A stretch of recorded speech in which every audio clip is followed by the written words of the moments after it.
પુસ્તકને માની જેમ વાંચવું, માની જેમ એ પુસ્તકની ભક્તિ કરવી, એ વિચારને વંદન કરવા.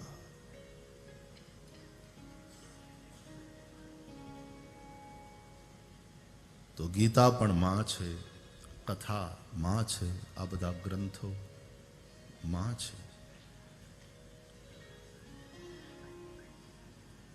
માં બાળકને બોલતા શીખવાડે છે અને માને સાંભળી સાંભળી અને બાળક બોલતા શીખે છે. એ શ્રુતિ જ છે. વેદ મંત્રોને શ્રુતિ કહે છે.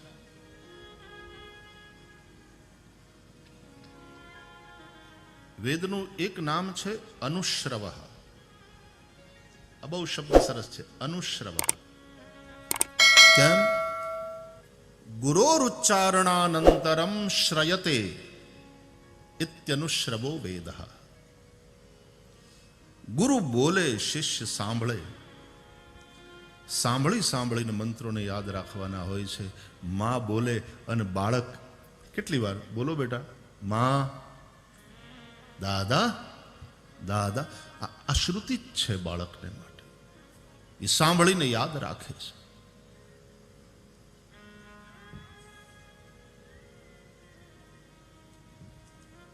માં પહેલી ગુરુ છે. માના મુખેથી જે નીકળે એ મંત્ર છે.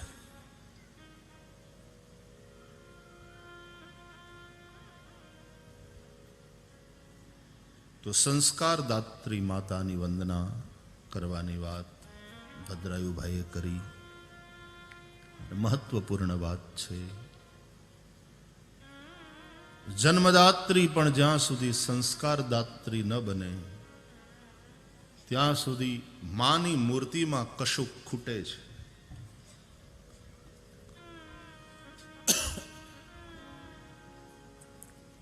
આજે વધારે એના ઉપર કંઈ કહેવું નથી. આપણી પાસે સમય ઓછો છે ને એમાં જાજી બજી કથાને સમાસ પદ્ધતિથી ન્યાય આપીને આપણે પૂર્ણાહુતિ સુધી પહોંચવાનું છે. જો આવી એક સંસ્કાર દાત્રી માં યશોદા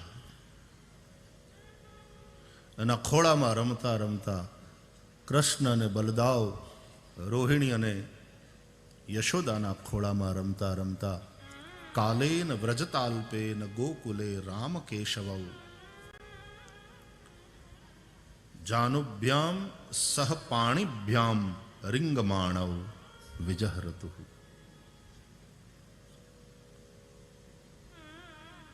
गोठनिया भेर चालवा मांडे. अपनी भाषा में जिंदगी चलना भी यहीं से शुरू करती है और जिंदगी की गति को ब्रेक भी लगती है यहीं से.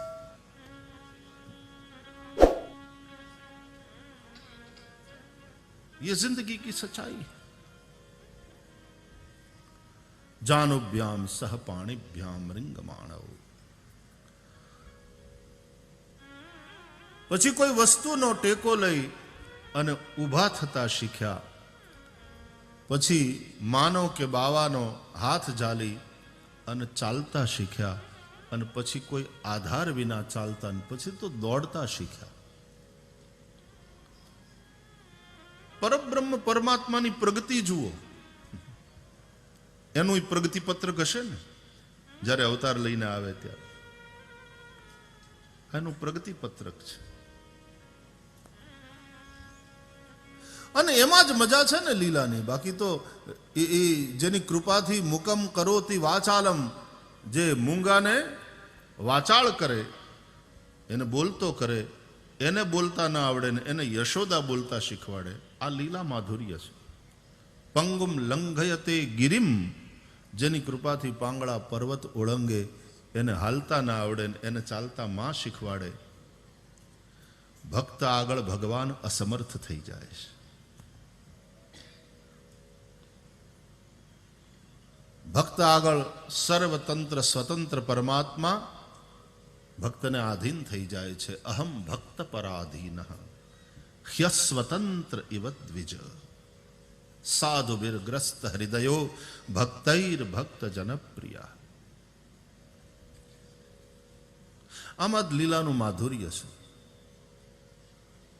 લગભગ શૂન્ય પાલનપુરીનો શેર છે, હું જો ન ભૂલતો હું તો, કે ગોખથી હેઠા ઉતરો પ્યારા, ત્યાં તો પથ્થર લાગો છો.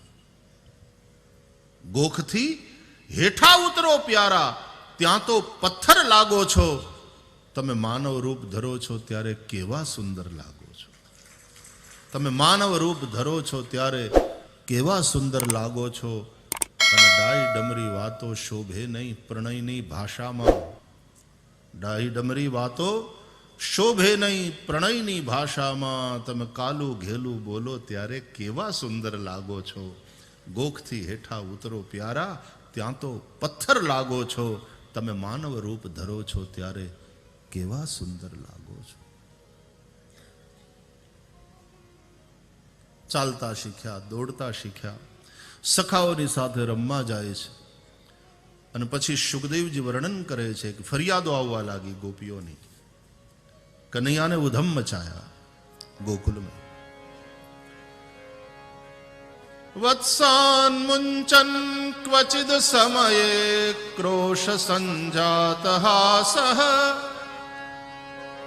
સ્તેયં સ્વાદવત્યથ દધિપય કલ્પિતૈસ્તેય યોગૈ મરકાન ભુક્શન વિભજત ચેન્નાતિ ભાંડમ ભિનત્તિ દ્રવ્યાલાભે સગૃહ કુપિતો યાત્યુપક્રોશ્યતો કામ.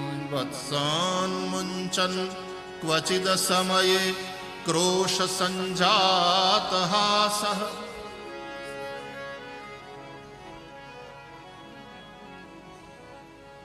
કોઈ ગોપી આવીને ફરિયાદ કરે છે, માં તમારો લાલો અમારે ત્યાં આવે છે.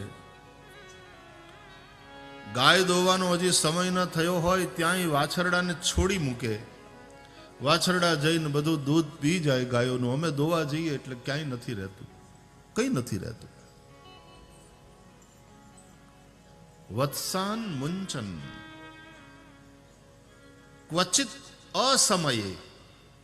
અસમય એટલે ગાયો દોવાનો હજી સમય થયો નથી અને વાછરડાને છોડી મૂકે. આપણે ગઈકાલથી ચર્ચા કરીએ છીએ કે આ સમાધિ ભાષા છે વ્યાસજીની. એના વાચ્યાર્થ અલગ થાય, એના વ્યંગ્યાર્થ અલગ થાય.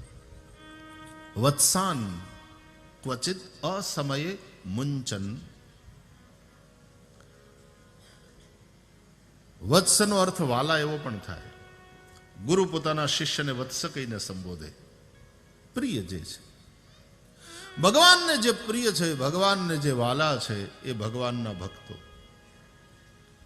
એને મુંચન भगवान मुक्त करे।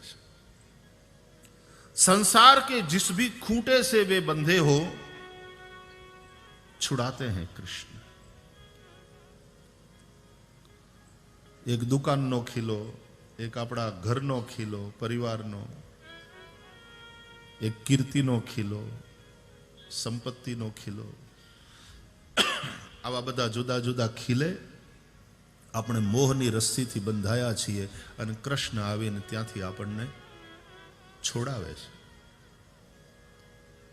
મુક્ત કરે છે. અસમયે, અસમયે એટલે હજી કેટલા જપ તપ કે સાધન ભજન કર્યું એ જોયા વગર. એટલા માટે જ વલ્લભાચાર્યજીનો કૃપા માર્ગ વારંવાર સામે આવે છે. પુષ્ટિ માર્ગની ભાવના બહુ મોટી. શ્રી વલ્લભાચાર્યજીનું દર્શન ખૂબ સરસ. પુષ્ટિ માર્ગ એટલે કૃપા માર્ગ. પ્રણામ બાપુ, પ્રણામ. જય પ્રણામ. હરિ પ્રણામ.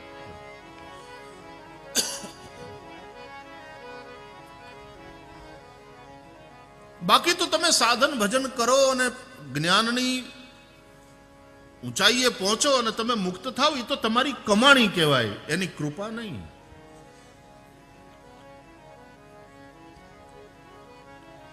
गजराज तार्यो तूने आवने को जावने को खावने पचावने को खावने पकावने को मीराबाई तारी है.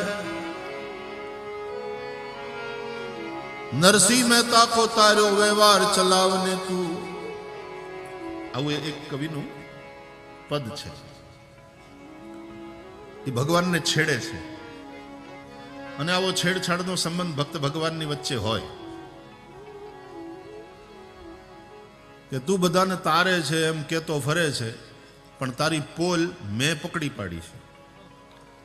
તે ગજરાજને તાર્યો કારણ કે તારે આવવા જવા માટે, સવારી કરવા માટે ક્યાંક વેત થાય, એટલે તે ગજરાજને તાર્યો. ગજરાજ તાર્યો તુને આવને કુ જાવને. મીરાબાઈને તારી, હારું હારું રાંધીને તને ખવડાવે,